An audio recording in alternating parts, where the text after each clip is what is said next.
llamado Historias de Noche.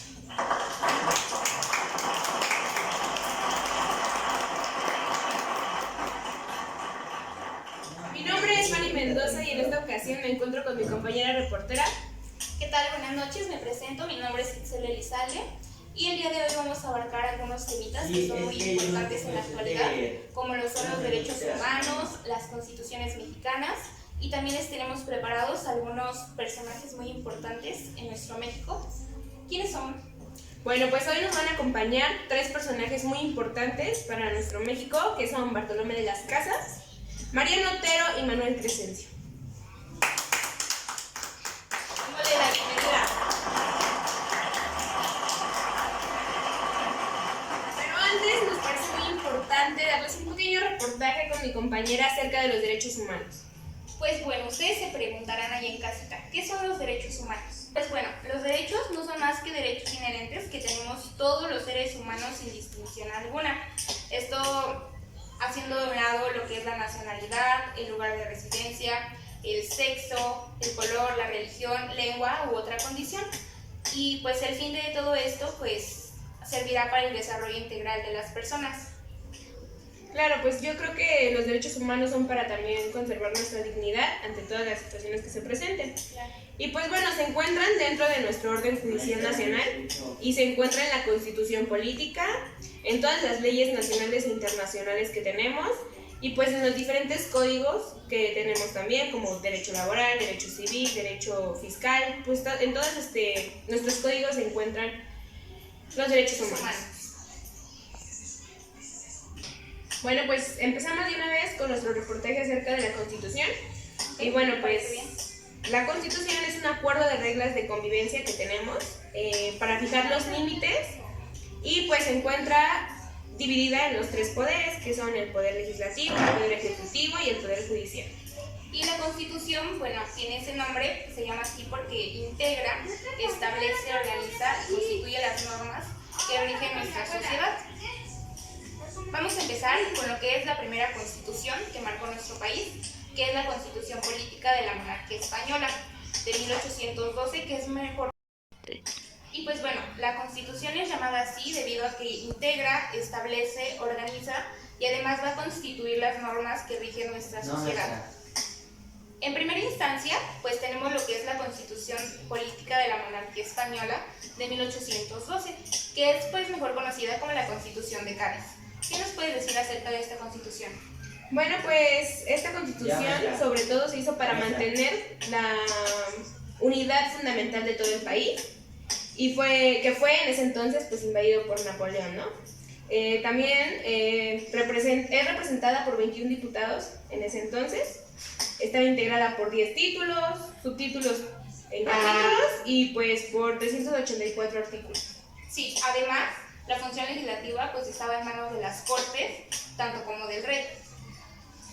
Después tenemos la siguiente Constitución, que es pues en este caso el Decreto Constitucional para la Libertad de la América Mexicana de 1814 y 1815. Bueno, pues este importante documento tuvo como propósito servir a México. Además, pues también trató de consolidar a la independencia definitiva de España y pues este documento lo que se hace notar es que tuvo tendencia religiosa de los insurgentes. Sí, bueno, pues básicamente esta Constitución tomaba mucho en cuenta para ese entonces pues la religión, que ahora pues es totalmente diferente, ¿no?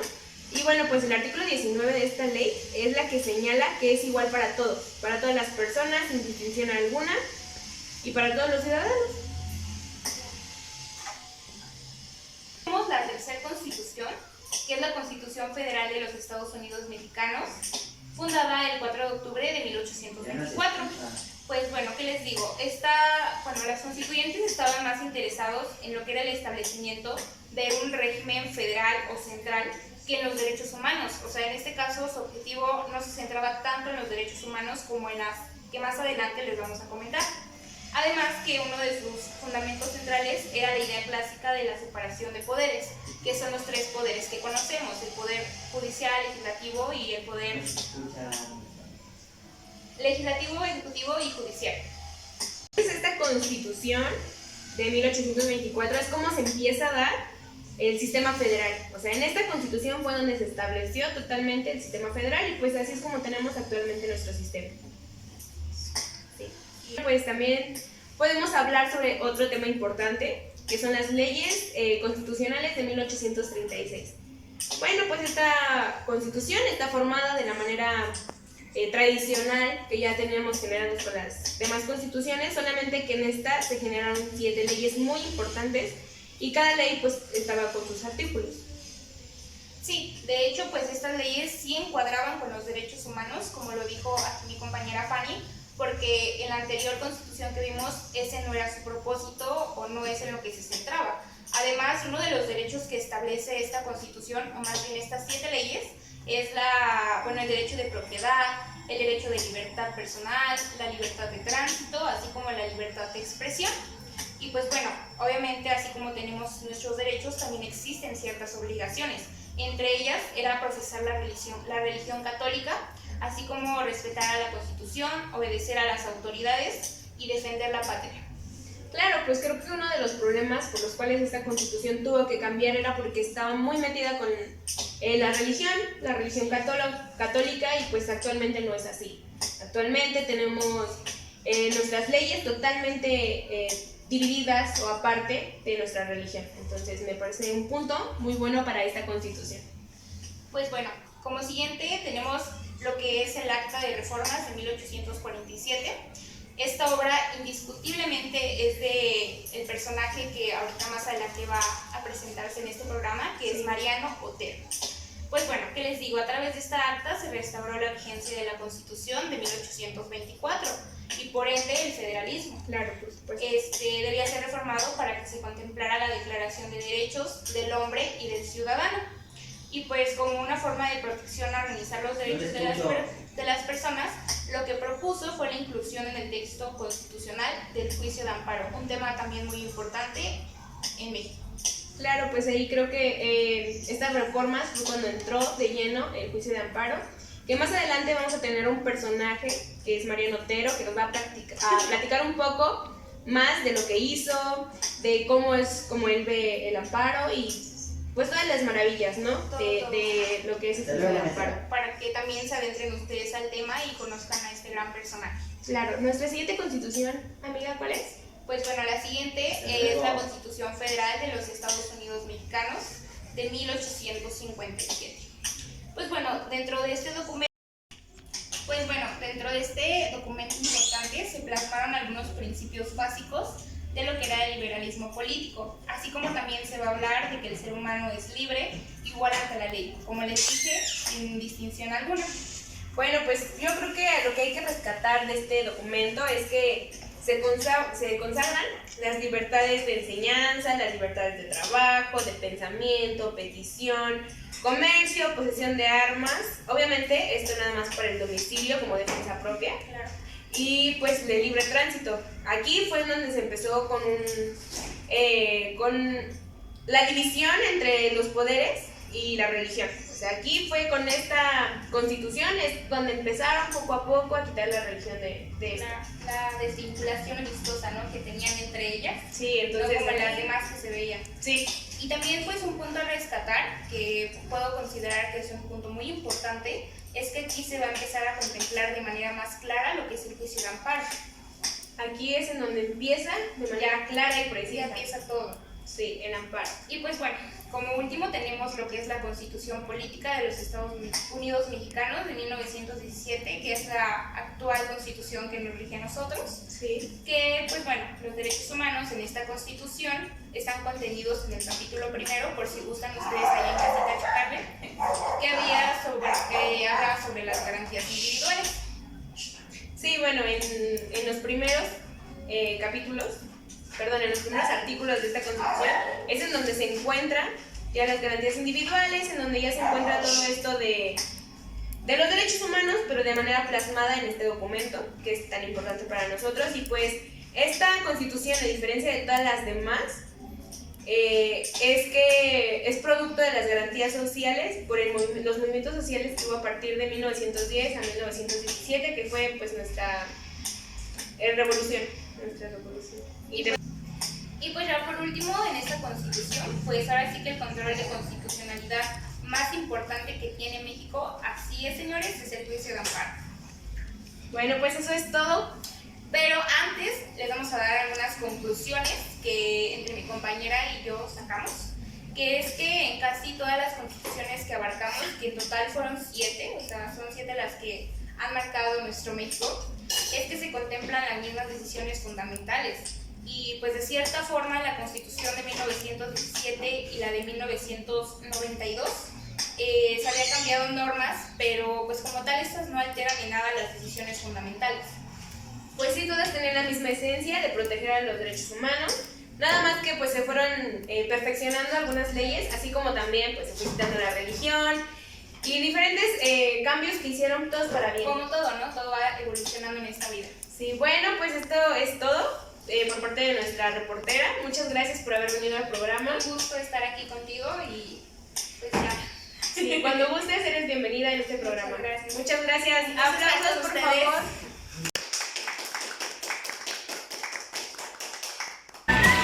Si cada quien tiene un sueño diferente, que tenga una tarjeta única. Presentamos Like You. Bienvenidos después de este corte comercial. Ahora vamos a presentarles a una de las grandes celebridades que tenemos hoy, que esperamos con muchas ansias.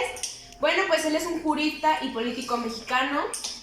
Nacido en Guadalajara, Jalisco, el 4 de febrero de 1817. Con ustedes, nuestro amigo Mariano Otero.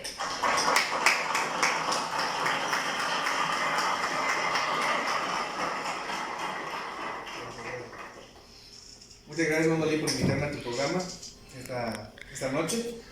Con mucho gusto vengo a platicar un poco de lo que hice y de dónde vengo.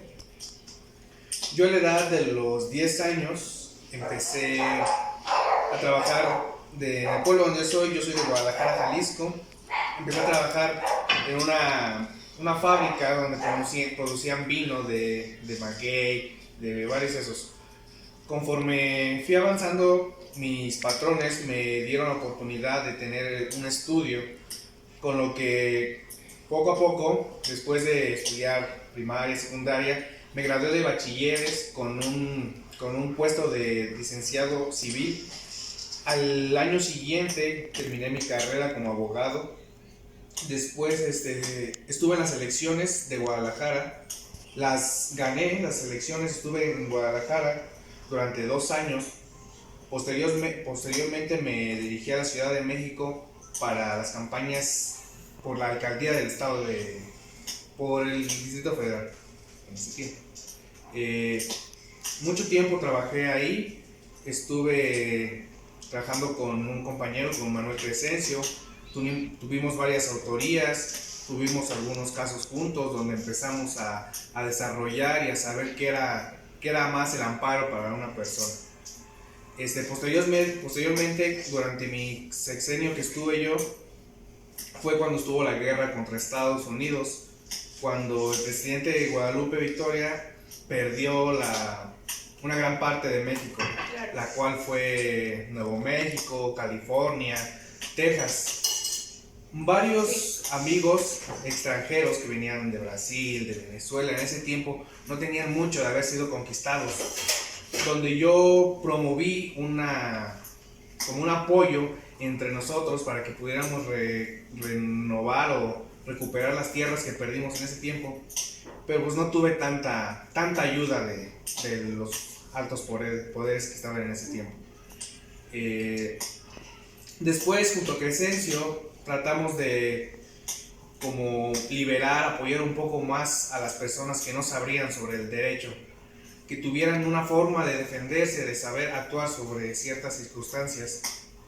Y pues así lo hicimos.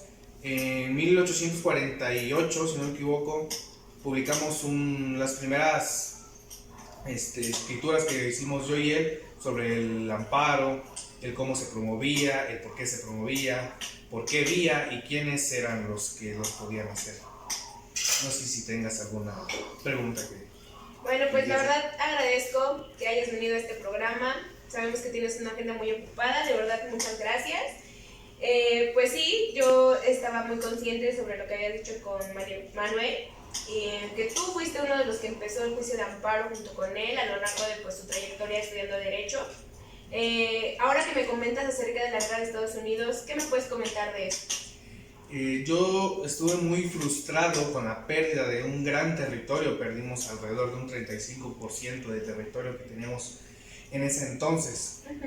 Sí. Para poder entregar un territorio necesita la firma de los primeros ministros. Igual fui primer ministro de Defensa y de representación de Relaciones Externas.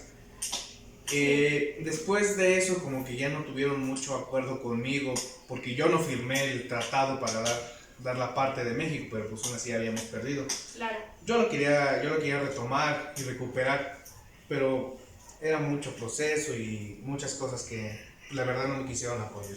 Sí, bueno, pues aparte ya era un documento que la mayoría había firmado, o sea, fue como, ahora sí que ganado por la mayoría, ¿no? Y pues sí, me parece un tema muy importante que toquemos porque fue algo que estuvo muy sonado en tu época y pues también escuché que tu primer juicio de amparo procede ante actos de autoridades que violaron las garantías individuales de una persona. Me parece que fue sobre la libertad, que alguien privaron de la libertad. ¿Me podrías comentar un poco de eso? Sí, ese fue un caso donde privaron de libertad a una cierta persona, tal vez por su etnia, por su religión o por lo que era, donde yo entro, igual mi compañero Manuel Crescencio, a proteger a esas personas, a no ser sentenciadas o a tener a un tiempo o derecho a contestar las demandas o para que no los aprendan, o sea, tengan su tiempo para defenderse y hacer todo eso. Igualmente, como de donde yo vengo, en Guadalajara, pues en este tiempo no había mucho escuelas ¿De derecho o públicas, se puede decir. Uh-huh. Los altos ministros eran los que tenían dinero para pagarlo, por lo que igual yo fomenté, como dice el artículo 3 constitucional, que la educación debe ser gratuita y laica. Yo apoyé mucho sobre eso y yo también tuve algunos escritos ahí sobre la Suprema Corte de Justicia de la Nación, donde apruebo y declaro que pues, debería de ser laica y gratuita la educación en México. Claro, algo muy importante que rescato de toda tu carrera es que tú luchaste por estar hasta donde estuviste, tú siempre estuviste sin ayuda de nadie, siempre fuiste una persona muy independiente en cuestión de tus trabajos. Cuéntame un poco sobre tus puestos políticos, los puestos políticos que tuviste a lo largo pues, de tu carrera. Sí, pues voy a decir que mi primer puesto político yo fui a muy corta edad, muy joven.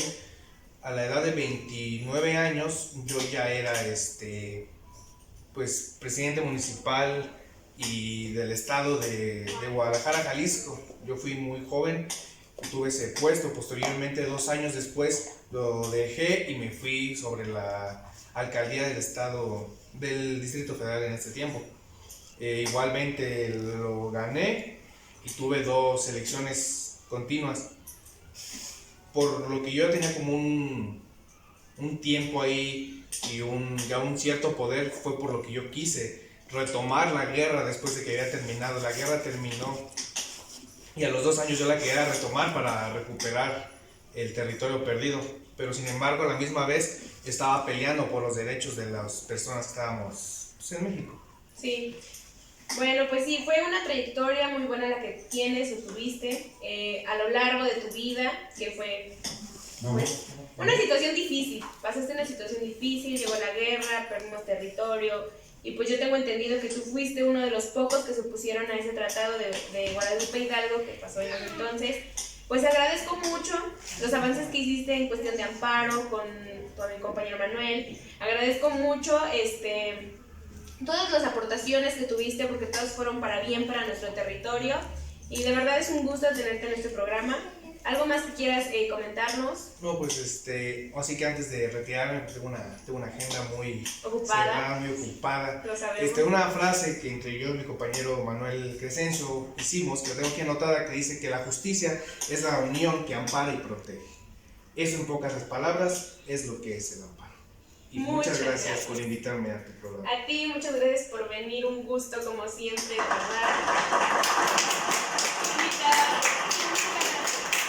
Muchas gracias. Ahora vamos a un corte comercial. Muchas gracias. Si cada quien tiene un sueño diferente, que tenga una tarjeta única. Presentamos Like You. Bienvenidos después de esos comerciales y ahora vamos a presentarles a nuestra siguiente celebridad. Una persona muy importante para los derechos humanos. Por favor, un aplauso para Bartolomé de las Casas.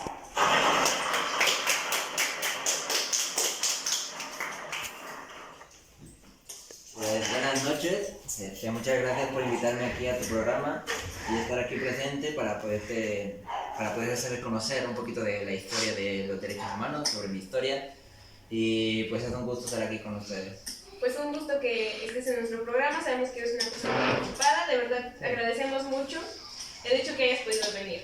Ahora, para la gente que no te conoce, por favor, ¿nos puedes decir quién eres? Bueno, pues para la gente, que no lo conoce, yo soy Bartolomé de las Casas. Yo nací en España, soy español. Yo nací en 1458 y pues a lo largo de toda mi vida he sido fraile, he sido historiador, filósofo, teólogo. En algún momento llegué a ser obispo del estado de Chiapas y pues toda mi trayectoria, la verdad, ha sido bastante trabajo. Me siento a gusto de haber realizado los puestos que he tenido hasta el día de hoy y pues contento de todo eso. Qué bueno, me da mucho gusto que hayas pues tenido una larga trayectoria. Ahora, por favor, cuéntanos qué fue lo que hiciste. Pues mira, yo empecé siendo conocido como el defensor de los indios, el defensor de los hombres, ya que yo defendía los derechos humanos de estos.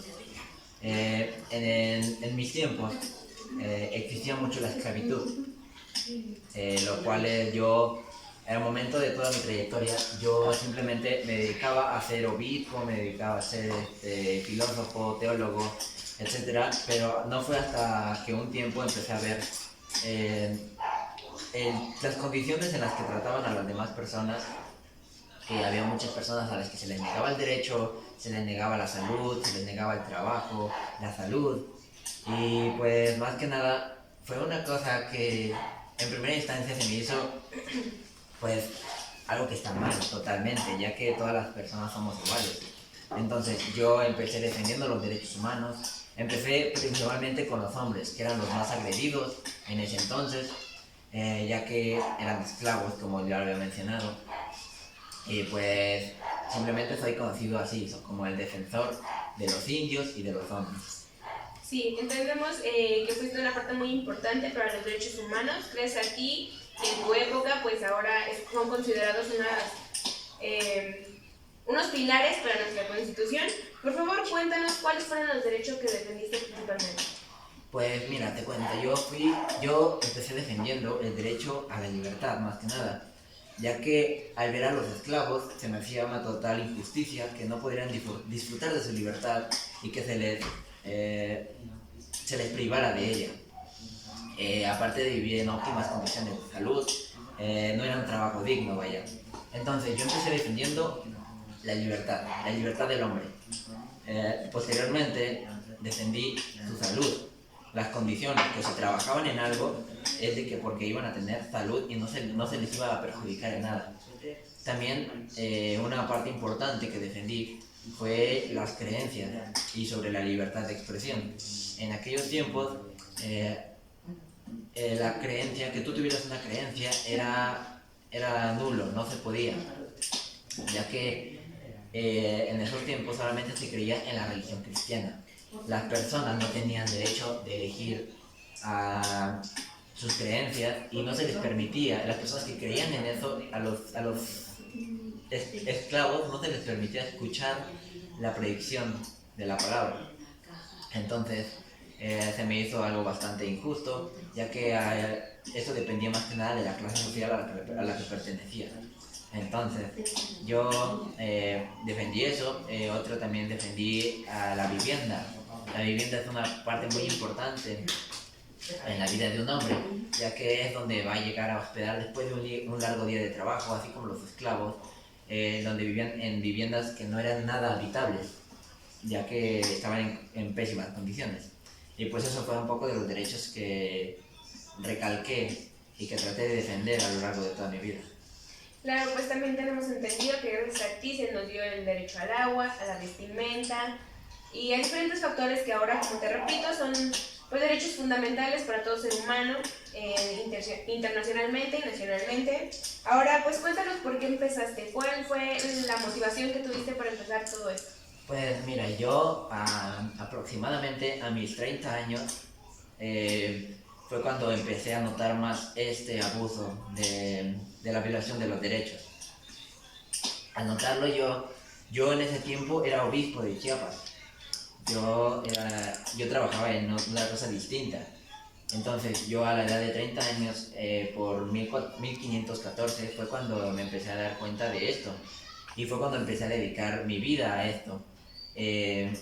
Poco tiempo después de mis 30 años, yo fui un día a misa y yo prometí que me iba a dedicar toda mi vida a defender los derechos y a defender a todas las personas que se le eran abusadas de esclavitud o de una mala vivienda o que no vivían sobre un régimen correcto y que les permitiera vivir una vida sana y en armonía.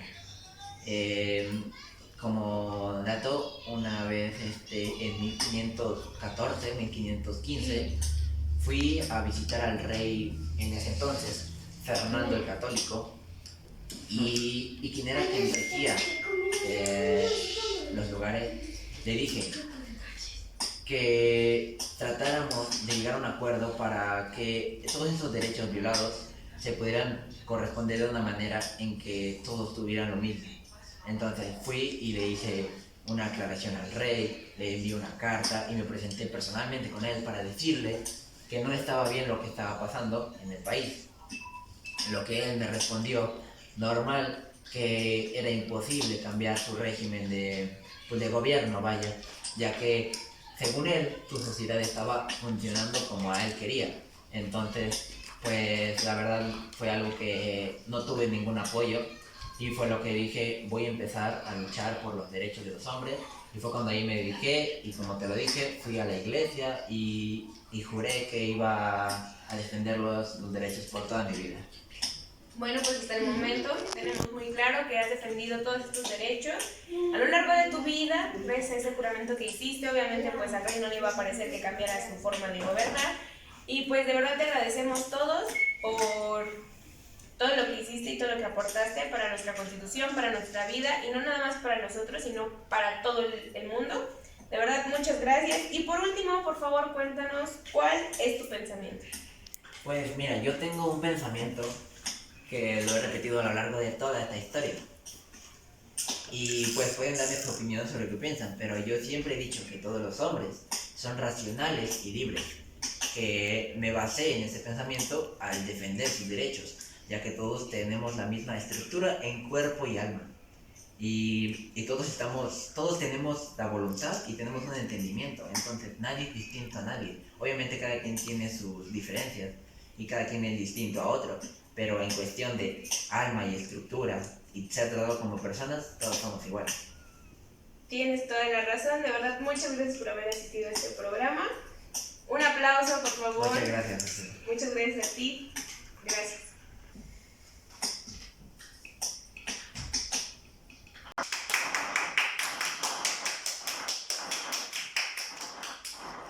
Comercial. Hacemos otra toma de aplausos. Si cada quien tiene un sueño diferente, que tenga una tarjeta única. Presentamos Like You. Bienvenidos después de este corte comercial. Ahora, por favor, recibamos a un politólogo, al padre del juicio de amparo. Un aplauso, por favor, para el señor Manuel Crescencio.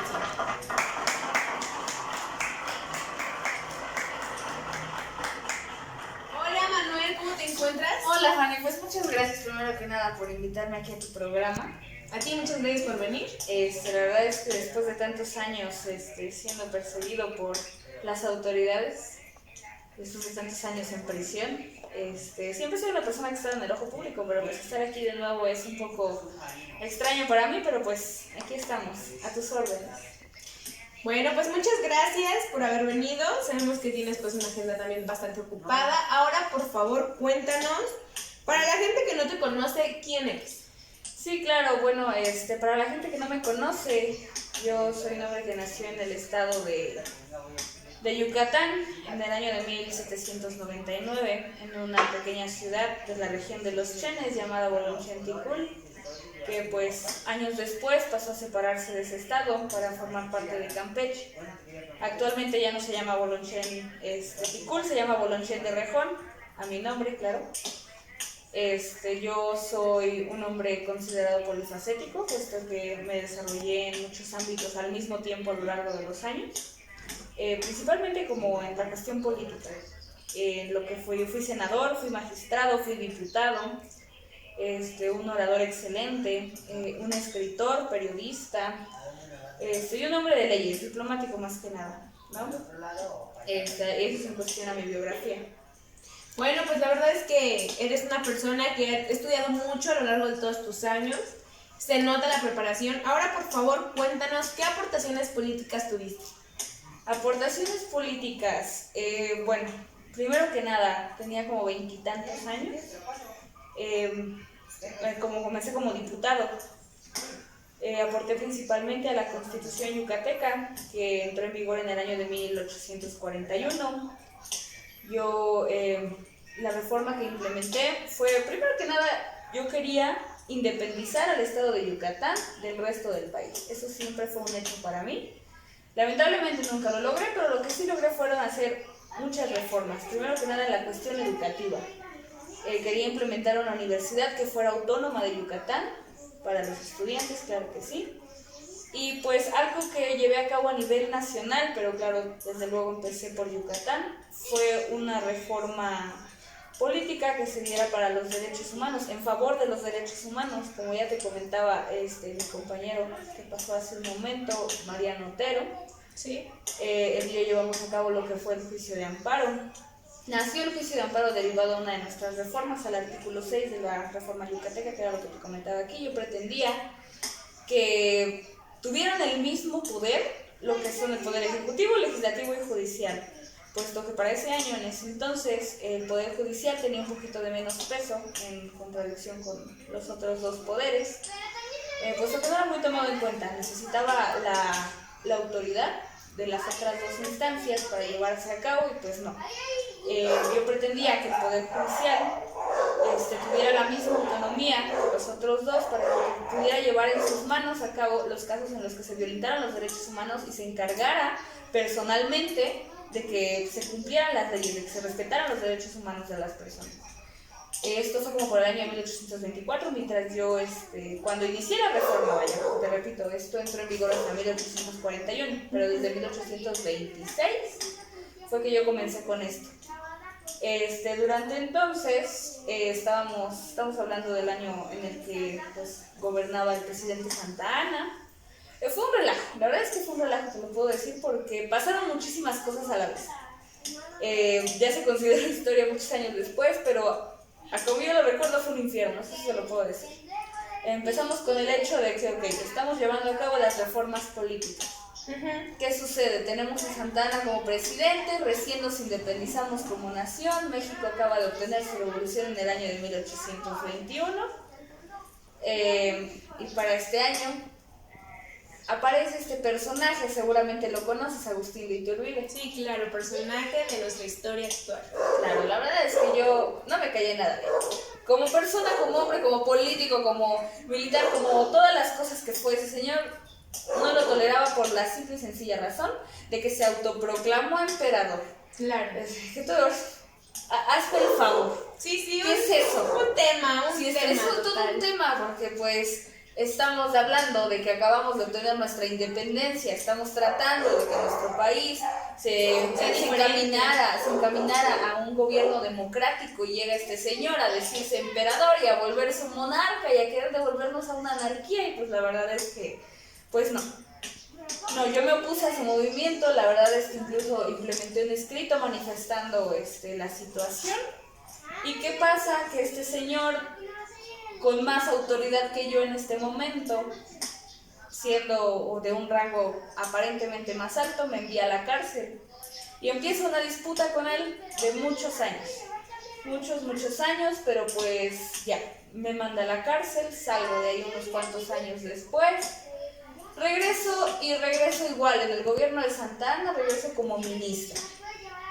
¿Qué sucede ahí? Que durante yo en mis años en la cárcel sigue mi disputa a lo largo del tiempo con este señor, puesto que yo publico un artículo llamado Exhortación de un yucateco dirigido a los poblanos contra la tiranía, explicando toda esta situación con Agustín.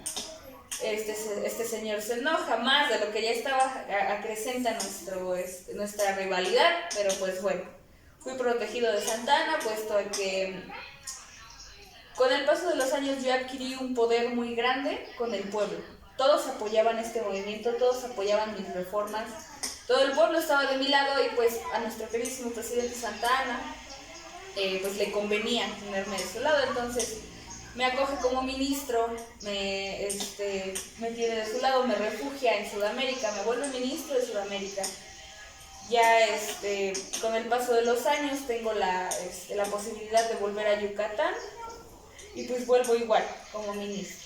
Bueno, perdón que te interrumpa, por favor, me gustaría que nos contaras en grandes rasgos cuántas veces fueron las veces que pues estuviste en la cárcel y en base a eso qué ideología fue la que tomaste ya después de todo lo que me acabas de contar, que es otra historia gracias al tiempo que ya ha pasado, pero por favor cuéntanos cuántas veces y tu ideología. Estuve 2 años la primera ocasión y la segunda fueron como 5 o 6. La segunda fue, pues bueno, en total fueron 2 veces. La segunda fue cuando por el año 1834 ocurre este golpe de estado de Anastasio Bustamante contra Vicente Guerrero. Tenemos en cuenta que Vicente Guerrero fue nuestro segundo presidente luego de Santa Anna. Fue un relajo. Te repito, o sea, aquí apenas estábamos tomando en cuenta cómo se iban a llevar a cabo las presidencias, todavía no existía el sexenio, el famoso sexenio, las elecciones, nada. Sí. Aquí únicamente pues se tomaba la posesión por poderes, por quien tuviera más movimiento. Además, Santa Anna fue destituido del cargo muchos años. En la segunda que estuvo Vicente Guerrero, ocurre este golpe de estado al cual definitivamente me volví a oponer porque pues, te repito, todos tenían esa ideología de asumir un poder único, de ser monarcas, de ser anarquistas.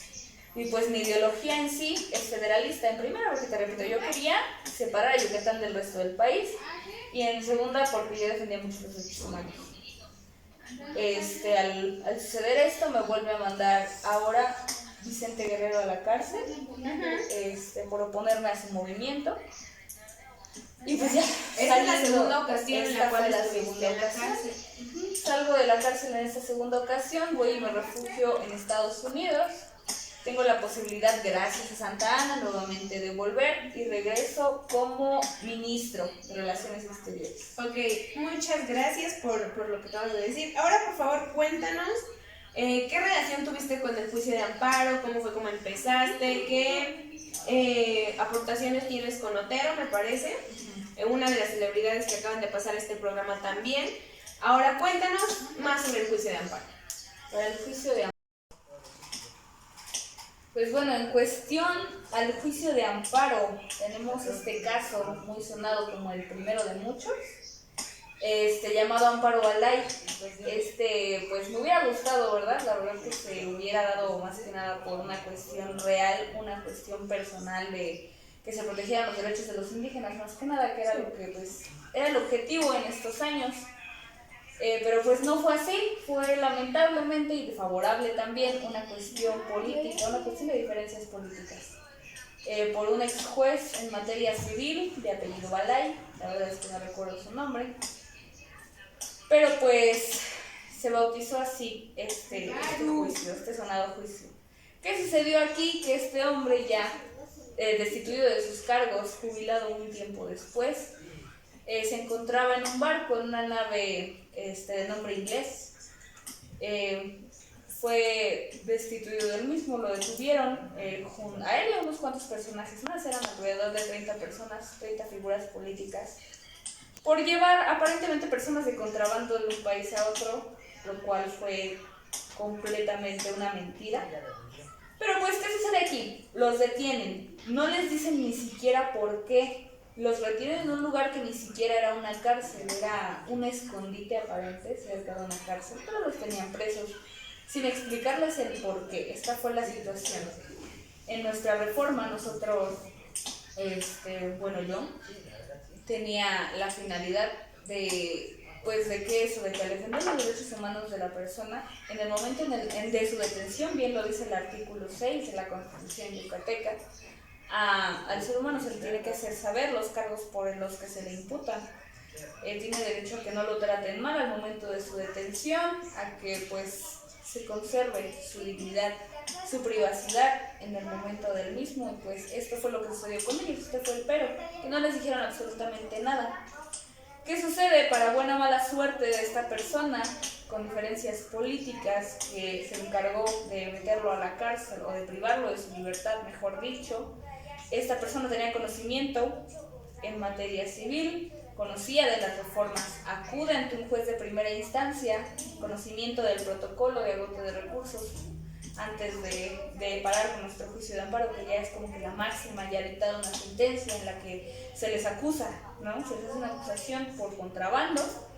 Se presenta ante el juez de primera instancia y le comenta, les hace una exigencia de sus derechos en favor de nuestro artículo número 6, haciendo mención de esto, que se les están violentando sus derechos. Sucede que este juez de primera instancia los ignora completamente.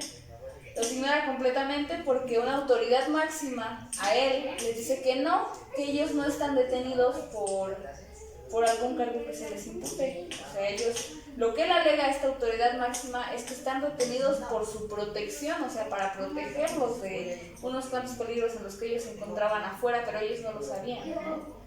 Y pues todos se quedan como que en shock porque dicen, ok, o sea, pero ¿por qué no se nos avisa nada? ¿Por qué se nos está maltratando?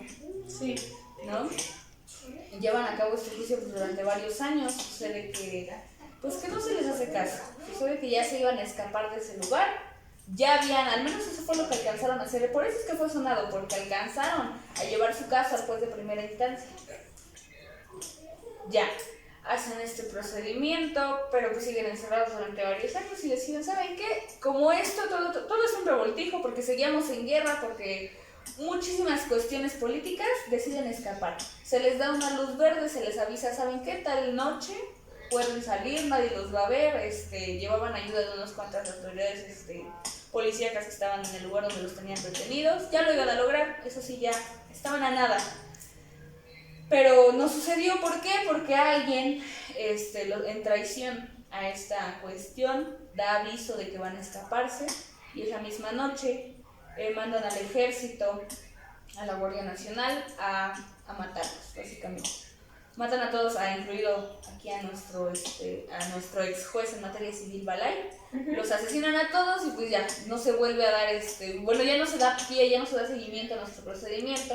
Pero pues con el paso del tiempo, o sea, te repito, yo pues me disculpé mucho tiempo después por eso, por no haber estado presente cuando se llevó a cabo todo este juicio. En mi nombre, mi compañero Mariano Otero se presenta, encuentra unas cuantas fallas en el procedimiento, hace unas cuantas reformas a nuestro juicio de amparo y entonces lo vuelve a nivel nacional una ley un poquito más completa, más concisa, más directa, con un poco más de enfoque a lo que yo tenía en mente, con especificaciones más amplias. Y pues ya, por eso es que se nos atribuye tanto a él como a mí la cuestión del juicio de amparo. Lo que sí puedo decir es que la mayor parte la llevo yo por haber hecho la iniciativa. A lo largo de los años él lo único que hizo fue una reforma y llevarlo a algo más completo. Pero pues esto es todo en cuestión al juicio de amparo. ¿Tienes alguna pregunta? No, pues creo que ha quedado muy clara todo lo que me dijiste. Discúlpame por el corte que te hice hace rato. Pero pues sí, agradezco mucho el hecho de que hayas ayudado con el juicio de amparo. Hoy en día es una cosa muy importante, ya está en la Constitución, ya hay pues leyes al respecto y ahora es muy importante porque pues no estamos obsoletos de que nos pase alguna violación a nuestros derechos humanos, claro, a nuestras garantías individuales y todo lo que tenemos en estos tiempos. Y pues gracias a ti es como se ha llevado esto. Tú fuiste el pilar para el juicio de amparo y pues ya gracias a Otero, pues que fue una persona que lo llevó un poco más. Pero bueno, al final de cuentas pues fue tu idea. Muchas gracias de verdad por todo, muchas gracias por haber venido. ¿Alguna cosa más que quieras comentar por este programa? No, pues nada, agradecerte nuevamente a ti por invitarme a este programa para explicarte cómo estuvo la situación y perdón por si que llegué como que a ser un poco tedioso el asunto de la cuestión política, pero la verdad que fue un revoltijo. No, pues aquí estamos para informar, para conocer más de tu historia, para conocer más de lo que pasó. De verdad, muchas gracias. Para servir.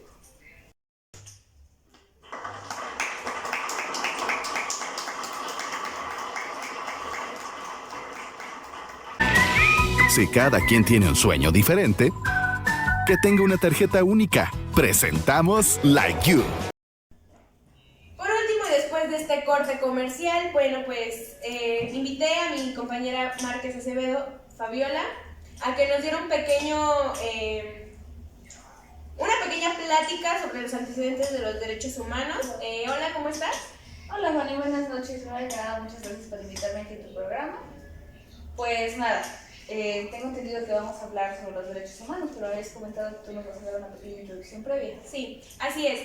Bueno, pues yo como introducción les puedo decir sobre los antecedentes más lejanos o los primeros antecedentes que tenemos acerca de los derechos humanos. Y pues esto se dio en el siglo XIX en San Luis Potosí, por allá de 1847, con la ley de la Procuraduría de los Pobres. Bueno, esta ley se generó precisamente para apoyar, para defender a las personas más pobres en ese entonces de las autoridades que querían abusar de ellos. Y así fue como, con esta ley que se promulgó en San Luis Potosí, pues fue como un antecedente o el más lejano que tenemos acerca de los derechos humanos.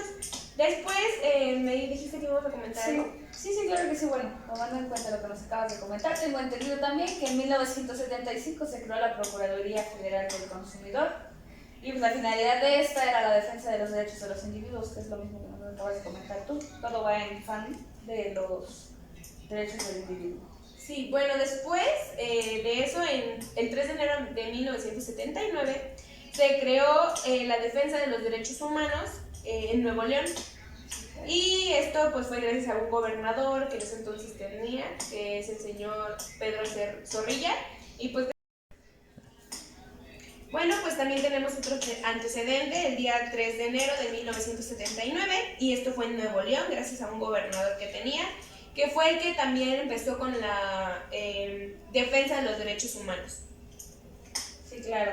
También tengo entendido que el 29 de mayo de 1985, la Universidad Autónoma de México, ahora conocida como la UNAM, estableció la Defensoría de los Derechos Universitarios. Sí, y bueno, otra parte muy importante es en Oaxaca, que fueron la defensa de los indígenas en 1986 y 1987. Bueno, esto fue gracias a una procuraduría social que se hizo y fue en el estado de Guerrero. Otra parte muy importante fue en Oaxaca, que fue en 1986-1987, que se empezó a generar la primera ley de defensa contra los indígenas, y eso pues también es un antecedente muy importante. Sí, claro, también tengo el de la capital de la República, cuando el entonces Departamento de Distrito Federal estableció la Procuraduría Social el 25 de enero de 1899.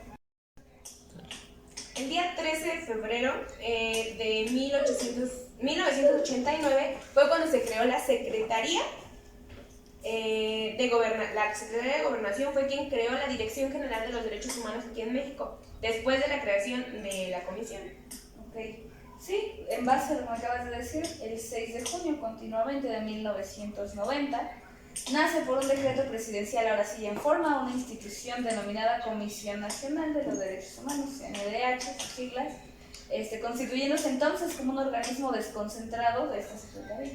Sí, bueno, y finalmente, el 13 de septiembre de 1999 se creó como una institución con plena autonomía, con gestión propia y presupuestaria, que eso es muy importante. Entonces, pues ya se denominó de Comisión Nacional de Derechos Humanos a Comisión Nacional de los Derechos Humanos, haciendo protección a ella, pero como un órgano pues ya independiente de la Secretaría. Sí, claro, derivado de eso, el 28 de enero de 1992 se adicionó el apartado B del artículo 102, elevando a la CNDH a rango constitucional y bajo la naturaleza jurídica de un organismo descentralizado, con personalidad jurídica y patrimonio propio, haciéndolo una autoridad autónoma. Claro, y pues, bueno, después de todo lo que hicimos, después de recibir a nuestros invitados, de recibirte a ti con esta pues plática y un breve recuento de cómo fue que se generó la Secretaría de los Derechos Humanos, la comisión, pues la verdad te agradezco por tu compañía en este último bloque de este programa y pues muchas gracias a toda nuestra audiencia por haber escuchado el programa completo. Y por fin damos finalidad a este programa aquí en Historias de Noche. Muchas gracias. Espero les haya gustado el programa.